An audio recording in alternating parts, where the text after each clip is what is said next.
Monstres sanguinaires, mangeurs d'hommes, les requins ont bien des réputations qui ne leur sont pas forcément favorables. Cette réputation vient surtout de quelques attaques extrêmement médiatisées ou de films tels que Les Dents de la Mer. Il faut dire que la créature a tout pour plaire. Dents pointues, peau rêche qui nous écorche, goût pour le sang. Mais s'ils peuvent être dangereux, ils n'en sont pas pour autant méchants. Voici 10 faits que vous ignorez peut-être sur les requins. Premièrement, les requins aiment les gratouilles et les papouilles. La catalepsie ou immobilité tonique est un état dans lequel peuvent entrer les requins. Ceux d'entre vous qui s'intéressent aux requins auront peut-être déjà visionné les vidéos de Mike Rudzen caressant des squales. Cet état a été découvert dans les années 1960 par Samuel Grubler. C'est une sorte de transe lors de laquelle tous les signes vitaux sont normaux, mais le requin ne réagit plus aux stimuli externes. Le requin garde sa tonicité musculaire, mais ses sens sont au minimum en éveil. On connaît à ce jour 2 façons de faire entrer un requin en catalepsie. La première, en mettant le requin sur le dos. Sa perception et son champ visuel sont alors perturbés, ce qui provoquerait une surcharge sensorielle. Cela engendrerait une sécrétion de sérotonine par le cerveau, d'où l'état d'immobilité tonique. Pour le faire sortir de sa torpeur, il suffit de le remettre à l'endroit. Cela permettait de ne pas utiliser d'anesthésiant le temps de baguer le squale ou de procéder aux opérations scientifiques. Cette méthode ne convient cependant qu'aux requins que l'on peut manipuler et reste risquée. Il est assez difficile de retourner un requin-tigre de 4 mètres. La deuxième méthode peut être qualifiée de méthode douce, puisque c'est en le caressant que le requin entre en état d'immobilité tonique. Le rostre, gueule ou museau est parcouru de capteurs sensoriels appelés ampoules de Lorenzini. Lorsqu'on le caresse à cet endroit, ces capteurs sont saturés, ses muscles se détendent complètement et il s'abandonne. Cependant, il ne faut toucher ni ses yeux ni ses fentes branchiales, sinon il se réveille instantanément, car cela lui est désagréable. Il semble que les requins apprécient énormément ces caresses. Numéro 2. Les requins sont beaucoup plus dangereux pour ceux qui font du surf et pour les chasseurs sous-marins qui ont sur eux leur prise. En Californie par exemple, où le requin est pratiquement le seul prédateur du phoque, ils confondent souvent les surfeurs avec des phoques, lorsqu'ils sont couchés sur la planche, bras étendus de part et d'autre, et jambes à la traîne, ce qui donne l'effet d'un phoque en surface, surtout lors de mauvaise visibilité. Pour ce qui est des chasseurs qui se font attaquer, la raison est évidente, ils se défendent. Numéro 3. En général, le requin évite l'homme et ses bulles l'effraient. Lorsque l'on voit en image des tas de requins proches d'un bateau, c'est qu'il a fallu jeter par-dessus bord beaucoup de sang, de viande et de poisson pour les attirer. Et là encore, ce n'est pas l'homme, mais le sang qui les attire.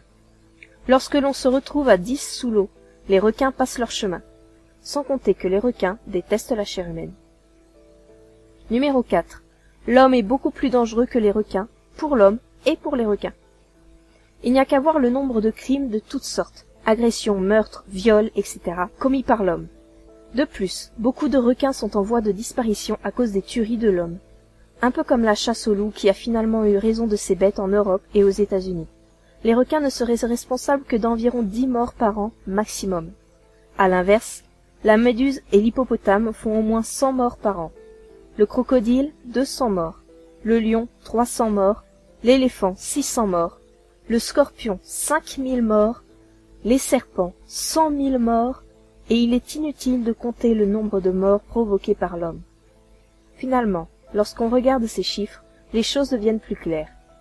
Quand par mégarde un requin vient à s'attaquer à un homme, une campagne de prévention est lancée et on extermine plusieurs centaines de requins afin de trouver le coupable. En gros, ça revient à éradiquer l'espèce incriminée du secteur pour solutionner le problème. Il ne faut cependant pas oublier que l'océan est leur territoire et que nous vivons sur la terre ferme. Mais l'être humain aime avoir un monstre à détester. Numéro 5. Les requins perdent régulièrement leurs dents. Les dents de requin sont de simples denticules dermiques modifiées et agrandies. Elles se composent de pulpes, de dentines et de vitrodentines semblables à de l'émail sur une base osseuse. Souvent cassées, les dents sont totalement et facilement détachables et restent souvent plantées sur leur proie. Mais ce n'est pas un problème pour le prédateur. Les dents ne sont pas permanentes et les requins ont un système parfait de remplacement régulier. Plusieurs rangées de dents existent et de manière caractéristique, chaque mâchoire possède entre 5 et 10 rangées de dents de renouvellement. Comme celles de devant sont continuellement perdues, les suivantes pivotent pour prendre leur place. Cette substitution se produit continuellement tout au long de la vie de l'animal. Numéro 6. La chasse aux requins fait du mal aussi aux autres animaux. Une odieuse pratique consiste à utiliser des chiens errants comme appât vivant pour la pêche aux requins, en leur enfonçant un énorme crochet dans les babines, afin de les jeter à la mer. Destinés à servir d'appât pour la pêche au gros, de nombreux chiens de l'île de la Réunion sont utilisés comme appât vivant pour la pêche aux requins. Plusieurs parties du corps servent à l'hameçon, les pattes arrière, les pattes avant, du fil en nylon cousu dans le museau, dans le crâne, crochet dans les babines. C'est surtout sur la côte est qu'on appâte les requins avec des chiens ou des chats vivants, des actes de barbarie sévèrement réprimés par la loi lorsque les tortionnaires sont pris en flagrant délit. En interdisant intégralement la pêche aux requins, les chiens et les chats ne seront plus utilisés comme appât. La cruauté humaine n'a vraiment pas de limite. Numéro 7. Le grand requin blanc saute hors de l'eau pour chasser. Le grand requin blanc utilise plusieurs techniques de chasse suivant les types de proies. Il y en a une particulièrement belle et impressionnante, qui s'appelle aussi le saut du diable. Cette technique est utilisée uniquement quand la proie est un mammifère marin style otarie ou phoque, ou s'il s'agit d'un oiseau. Elle consiste à accélérer à plusieurs dizaines de mètres sous sa proie et à remonter à la verticale directement sur elle. Propulsé alors à grande vitesse par sa puissante nageoire caudale, le grand requin blanc frappe de plein fouet l'animal, l'entraînant dans sa lancée bien au-dessus de la surface de l'eau. Le requin et sa victime retombent alors dans un jaillissement d'eau spectaculaire.